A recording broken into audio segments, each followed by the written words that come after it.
10,000 years ago, the world underwent a tremendous transformation, from a harsh place during the last Ice Age to a time when humanity spread across the planet.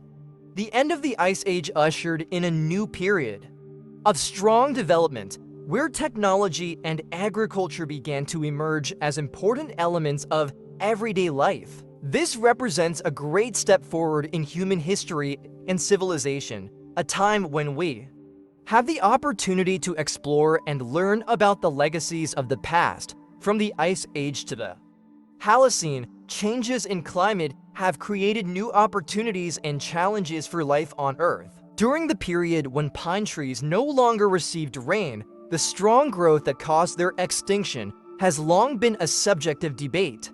Although views vary, most agree that climate change and human activity play important roles.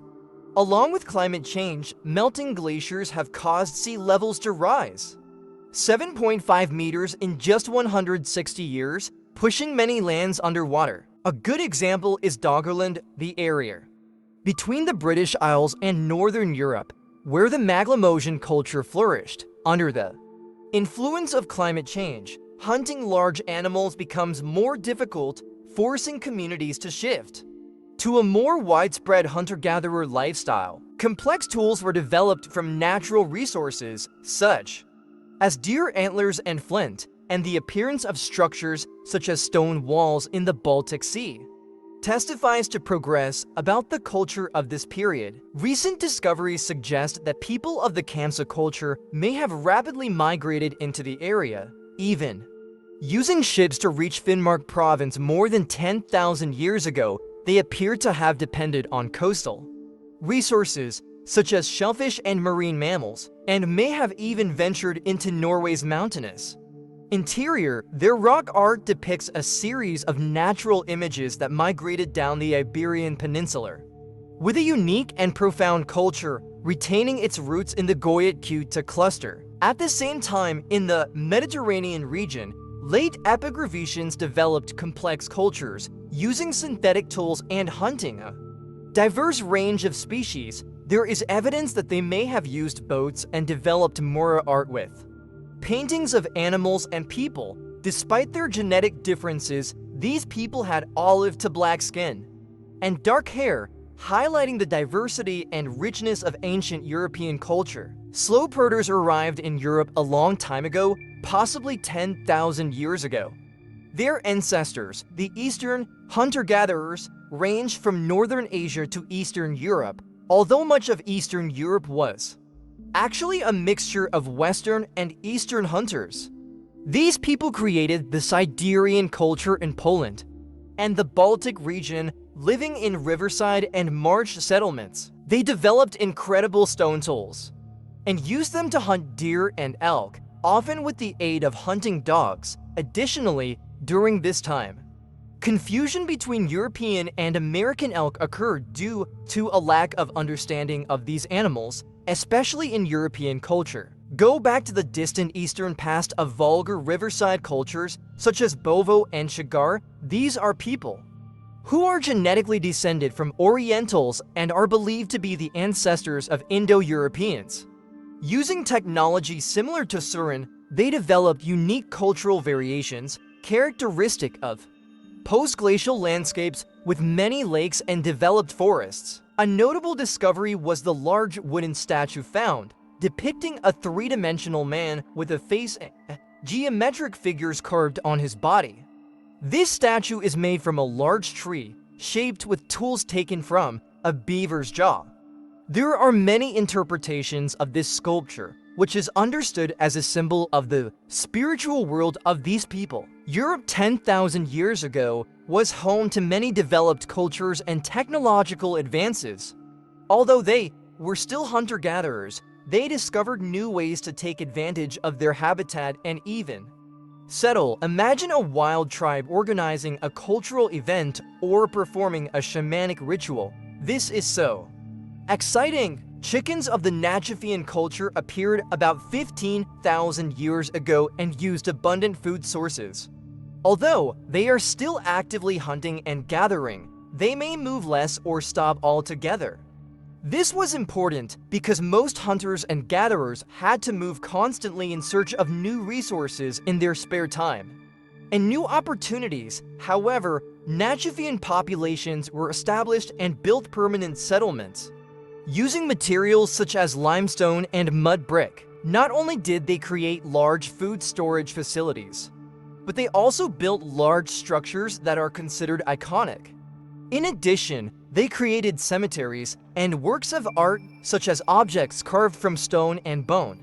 The Najafian population shows signs of agricultural development over long periods of time, possibly due to sudden changes in climate. The Younger Triassic is thought to have been a cold period, which greatly reduced the availability of wild foods and may have forced humans away from hunting and into farming. At the same time, agriculture and animal domestication emerged around 11,000 to 12,000 years ago, when many crops and livestock were domesticated. The Natufians domesticated animals such as dogs, pigs, goats, and sheep and raised them.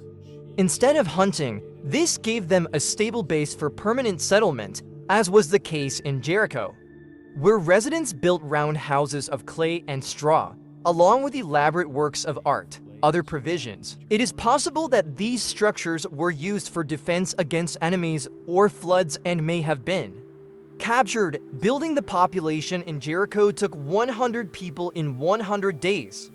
The timing of Jericho's construction remains controversial, with some claiming at least a few hundred people were involved and others believing it could have been in the thousands. Although not the oldest settlement, Jericho still impresses with its intricate artwork and impressive scale. Another site, Göbekli Tepe, is also impressive, inhabited between 11,500 and 10,000 years ago. Originally understood as a sanctuary or temple, Göbekli Tepe is also ancient and had a water supply system and stone tools. These discoveries are exciting because they change the way we think about hunter-gatherers' abilities to use food resources and strategies. Jericho and Göbekli Tepe are not the only sites of their kind, with 11 other sites found in the area, showing the development of civilization from agriculture. From 14,500 to 5,000 years ago, the Sahara Desert became very different. With many rivers and lakes and vast grasslands, the Sahara is home to many species of animals.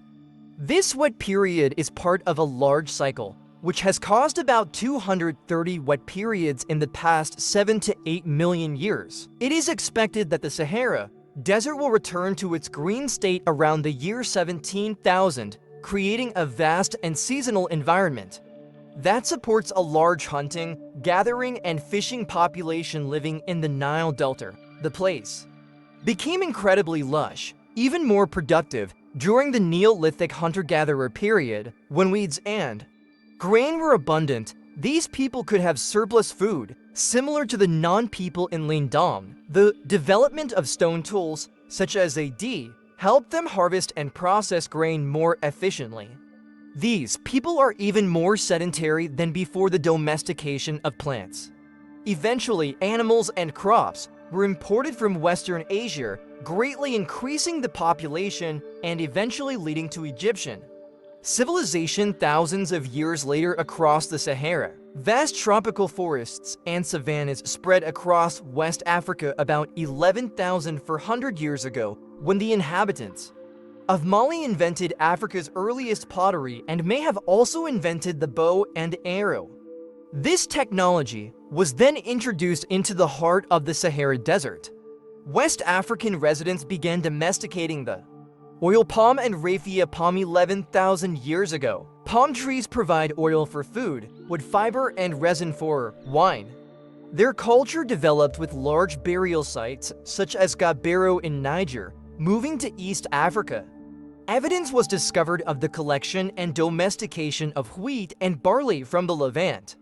Both sheep and cattle spread from the Arabian Peninsula during wet periods. In the Central Highlands, donkeys are domesticated not only for food, but also for transportation. Some of the oldest fossils have been found near Lake Turkana in Kenya, considered the birthplace of human life. However, there have also been dark events such as the attack in Nataruk, where several people were killed in a direct attack. There are various explanations for how the heavily pregnant people were massacred, including that they may have been attacked by a group of foreign hunter-gatherers. This is one of the earliest evidence of violence between groups or individuals, often thought to have emerged after populations had settled. The site is also a reminder of the adaptability of humans to their environments, such as hunter-gatherer groups in Central and Southern Africa. Their populations spread and evolved, with some groups such as the Kisan people appearing to develop more recently to adapt to forest environments. Population groups such as the Kisan people dominated Southern Africa 10,000 years ago with rock art and cultural traces, such as shamanism. Rich areas, such as Indian lands, also became home to many groups of hunter-gatherers 10,000 years ago, before agriculture and animal husbandry entered the area. This area later became inhabited by the Indus Valley Civilization thousands of years later. Despite its vast area, much of Southeast Asia was inhabited by hunter-gatherers, with the Lang region showing evidence of hunting animals such as rhinos, wild boars, and birds. The petroglyphs and rock art of Bimar, Central India, preserve a unique artistic tradition from the Paleolithic to the Middle Ages. This shows the civilized life of the people in the area. Moving to Southeast Asia, chickens were domesticated from the red jungle chicken breed in Thailand, taking advantage of the huge food source available seasonally. Other groups, such as the Neos and New Guineans, originated from the first populations to arrive in the area. While New Guinea began farming around 10,000 years ago, with the domestication of rotten vegetables and bananas, it reached its peak around 9,000 years ago. In the future, when we look back at this remarkable period, we cannot help but admire human creativity and vitality. It was a pivotal moment in human history, marking the first step in our great journey on this planet. If you like this video, don't forget to like and follow our evolution content. Subscribe to the channel and press the notification bell so you don't miss the next videos. Goodbye and see you again.